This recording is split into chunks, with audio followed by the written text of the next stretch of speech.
As we know, different sports subject those whom compete in them to certain expected stresses. No two individuals experience stress the exact same way. For this reason, rehabilitation programs should be tailored to the individual. Previous injury, biomechanical limitations, playing position, muscular architecture, training load are just a few of the things that can lead to otherwise healthy participant heading down the path of dysfunction and meeting up with this kissing cousin of pain. Something that you have to understand is when you are trying to treat patients, it's very good to have a great relationship with them because that way they'll buy in. A great relationship with your coach will also help with the buy in because if no one wants to buy into what you're trying to accomplish, it makes it much more difficult to promote and affect change.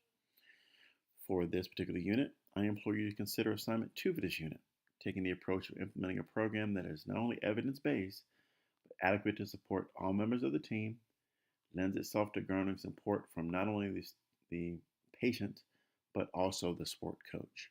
That's going to be one of the most important things. I want to offer you a little bit of a story about why I believe in this being such an important thing. Uh, Throughout my time as an athletic trainer, I worked for a variety of different coaches. There have been coaches that have been supportive in efforts to ensure that their student athletes stay healthy and as a proactive thing in which the student athletes are involved.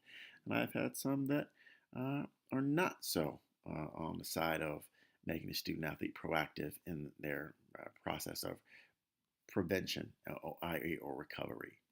Uh, what you find is those who aid you in holding the student athlete or the patient accountable uh, allow you to get much better results. When they're sort of allowed to do what they want, you have really no room to be as successful.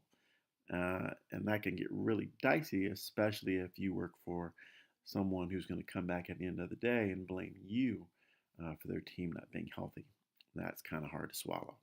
So, the best way to go about things, even though you don't have control of what is going to be done at the end of the day, is to try and do what my boss gave me this saying. It said it's better to do right than to be right.